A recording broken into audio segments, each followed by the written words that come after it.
Assalamualaikum warahmatullahi wabarakatuh. Selamat pagi anak-anak. Pagi, Bu. Pagi, Bu. Apa Selamat kabarnya pagi, hari Bu. ini? Baik, Bu. Baik. Baik, Bu. Baik, Ibu harap kalian tetap harus sehat, tetap harus semangat. Walaupun di tengah pandemi seperti ini, kita harus melaksanakan pembelajaran secara daring. Sebelum kita akan memulai pembelajaran pada hari ini, kita akan berdoa terlebih dahulu. Coba ketua kelasnya boleh memimpin doa ya. Baik, Bu.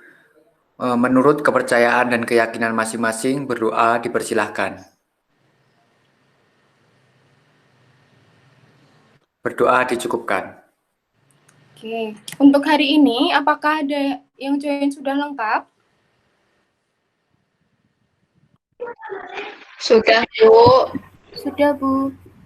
Untuk link presensi akan Ibu kirim via chat ya, nanti kalian bisa presensi sampai jam 10. Dan hari ini kita akan melanjutkan materi kita. Apakah ada yang masih ingat materi minggu lalu? Materi minggu lalu mengenai komunikasi perkantoran, Ya, Bu. benar sekali Mbak Laila. Materi minggu lalu adalah tentang komunikasi perkantoran. Ibu akan sedikit mereview ya. Jadi, komunikasi perkantoran adalah proses komunikasi yang terjadi dalam suatu kantor dan bertujuan untuk meningkatkan kinerja kantor tersebut. Dengan berkomunikasi, maka akan mengantarkan terbentuknya kesatuan sistem dari bagian-bagian yang saling bergantung serta terciptanya pola hubungan tata kerja. Hari ini kita akan melanjutkan materi kita dengan membahas tentang tata ruang kantor. Ada yang tahu ini gambar apa? Gambar kantor, Bu. Kantor Google. Ya benar Mbak Laila jawabannya. Jadi ini adalah gambar kantor Google yang mana kantor Google ini adalah salah satu contoh dari tata ruang kantor yang nanti akan kita bahas. Dan tujuan kita mempelajari tata ruang kantor yang pertama agar dapat menjelaskan pengertian tata ruang kantor, dapat menjelaskan asas-asas tata ruang kantor, yang ketiga dapat menguraikan manfaat tata ruang kantor, dan yang terakhir menjelaskan jenis-jenis tata ruang kantor. Dan selanjutnya, sebelum Ibu masuk ke dalam materi, Ibu minta kalian untuk menyiapkan buku ataupun catatan yang lainnya untuk mencatat hal-hal yang penting ketika Ibu mulai masuk ke dalam materi. Dan Ibu ada satu pantun buat kalian. Jalan-jalan ke Pontianak, lihat matahari tersenyum hangat. Selamat belajar anak-anak, semoga kita tetap semangat. Pada kesempatan hari ini, Ibu akan menjelaskan tentang tata ruang kantor. Apa sih yang ada di pikiran kalian ketika mendengar tata ruang kantor? Coba, Irwanda, apa yang kamu pikirkan ketika mendengar tata ruang kantor? Menurut saya, tata ruang kantor adalah susunan peralatan kantor, Bu. Ya, jawaban yang benar sekali. Bahwa tata ruang kantor adalah suatu pengaturan dan penyusunan seluruh mesin kantor, alat dan perlengkapan kantor, serta perabot kantor pada tempat yang tepat, sehingga pegawai bisa bekerja dengan nyaman, baik, bebas, leluasa untuk bergerak. Hal tersebut tentunya akan mencapai efisiensi kerja. Dan di dalam tata ruang kantor ini ada asas-asas tata ruang kantor. Yang pertama ada asas jarak terpendek. Asas jarak terpendek ini adalah pengaturan atau penyusunan ruang kantor yang mana antara jarak satu dengan lain itu berdekatan sehingga dapat mencapai efisiensi kerja. Dan yang kedua ada rangkaian kerja. Dalam asas ini, tata ruang kantor itu disusun dengan adanya penyesuaian dalam pekerjaan sehingga dapat sejalur gitu. Dan yang ketiga ada asas penggunaan segenap ruangan. Dalam asas ini, tata ruang kantor dimanfaatkan untuk mengoptimalkan segala tempat pada kantor tersebut agar dapat dipakai dengan baik dan tidak ada yang tidak terpakai. Dan yang ketiga, asas perubahan susunan tempat kerja, yang mana di dalam asas ini susunan kerja dapat dirubah dan dapat berubah sesuai dengan kehendak para karyawannya sendiri. Jadi bisa diubah-ubah sesuai dengan yang diinginkannya. Yang kelima, ada asas integrasi kegiatan, yang mana di dalam asas ini penyusunan dan tata ruang kantor dapat terintegrasi dengan baik sehingga dapat menciptakan harmonisasi dalam pekerjaan. Dan yang terakhir ada asas keamanan dan kepuasan kerja, di mana pengaturan kantor ini dibuat secara nyaman, aman, sehingga dapat mencapai kepuasan kerja para pegawainya. Dan selanjutnya ada manfaat tata ruang kantor. Yang pertama, dapat mengoptimalkan penggunaan ruang yang ada secara efektif. Yang kedua, dapat mengembalikan lingkungan kerja yang nyaman bagi pegawai. Dan yang ketiga, dapat memberikan kesan yang positif terhadap pelanggan perusahaan. Yang keempat, menjamin efisiensi dari arus kerja yang ada. Yang kelima, meningkatkan produktivitas kerja pegawai. Dan yang keenam, mengantisipasi pengembangan organisasi di masa depan dengan melakukan perencanaan layout yang fleksibel. Selanjutnya ada jenis-jenis tata ruang kantor. Yang pertama, di sini ada tata ruang kantor tertutup. Biasanya bentuk ruang kerja tertutup penuh dengan langit-langit, ada juga yang hanya dibatasi sekat separuh badan, dan ada lagi yang dibatasi sekat setinggi manusia.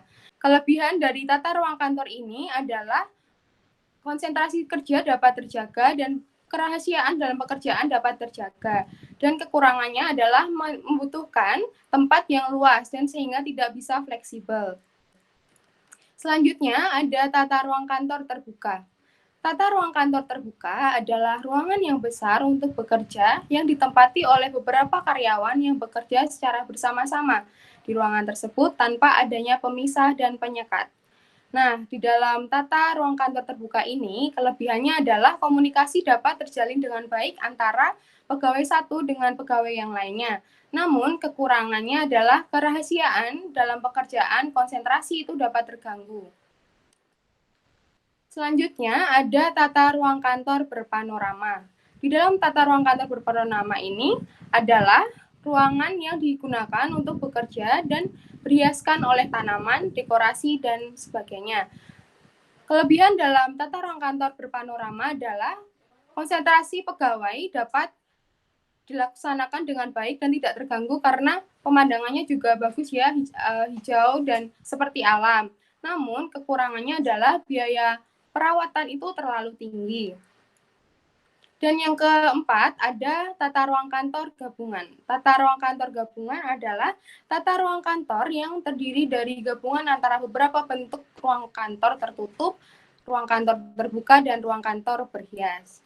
Di sini terdapat kekurangan dan kelebihan seperti yang tadi yang terbuka itu konsentrasi tidak dapat tercapai, konsentrasi dapat terganggu. Nah, namun kalau dengan adanya kantor tertutup, konsentrasi dapat dimaksimalkan. Oke, selanjutnya adalah Let's Play Quizzes. Ibu akan mengirimkan link. Sebentar, akan Ibu persiapkan terlebih dahulu. Link akan Ibu kirim. Oke. Link akan Ibu kirim pada chat ya. Sebentar, Ibu akan mempersiapkan.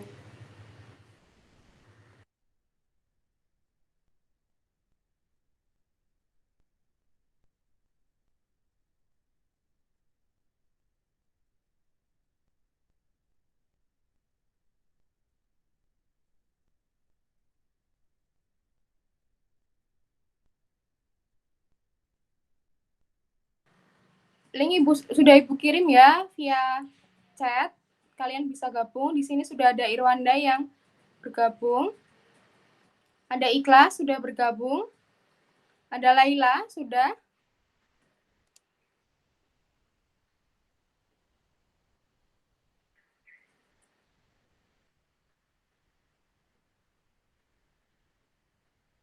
Bentar, kita menunggu Galih ya. Apakah kalian sudah siap?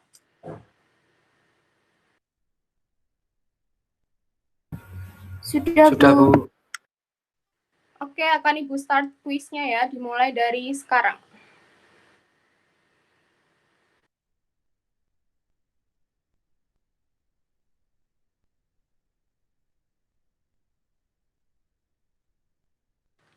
Nanti yang dapat menjawab dengan baik, dengan benar semuanya, pasti Ibu akan kasih nilai tambahan ya. Buat yang bisa jawab, nanti Ibu kasih nilai tambahan.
Oke, kuis sudah selesai dan bisa kalian lihat di sini yang benar semua adalah Laila. Dapat peringkat pertama, bisa jawab semuanya. Jadi di sini yang dapat menjawab dengan baik, Ibu sudah berikan nilai tambahan buat Laila ya. Dan selanjutnya, adakah yang bisa memberikan kesimpulan pada pembelajaran kita hari ini?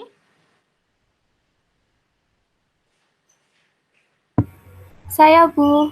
Baik, silahkan Mbak Laila. Kesimpulan materi hari ini yaitu tata ruang kantor adalah pengaturan dan penyusunan seluruh mesin kantor, alat perlengkapan kantor, serta perabot kantor pada tempat yang tepat. Manfaat tata ruang kantor adalah mengoptimalkan penggunaan ruang yang ada secara efektif. Itu saja kesimpulan pada pertemuan kali ini, Bu. Ya, benar sekali dari jawaban Mbak Laila. Jadi, kesimpulan pada hari ini adalah tata ruang kantor adalah pengaturan dan penyusunan seluruh mesin kantor, alat perlengkapan kantor, serta perabot kantor pada tempat yang tepat. Dan manfaatnya adalah mengoptimalkan penggunaan ruang secara efektif. Dan tadi juga ada 6 asas dalam tata ruang kantor. Oke, dan untuk penugasan, Ibu sudah upload ya di Google Classroom. Kalian bisa mengerjakan sampai hari Sabtu minggu depan. Dan juga materi sudah Ibu kirim melalui Google Classroom ini juga ya. Kalian bisa cek sendiri-sendiri.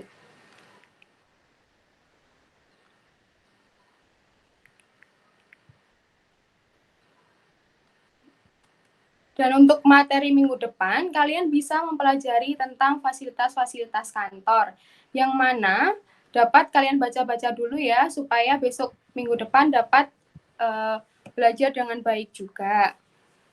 Mungkin sampai di sini pertemuan kita pada hari ini, tapi sebelumnya, Ibu ada quote dari Bertrand Russell yang mana hidup yang baik adalah hidup yang diinspirasi oleh cinta dan dipandu oleh ilmu pengetahuan. Tetap semangat anak-anak, jaga kesehatan, jangan lupa pakai masker kemana-mana, dan sekian, terima kasih. Wassalamualaikum warahmatullahi wabarakatuh.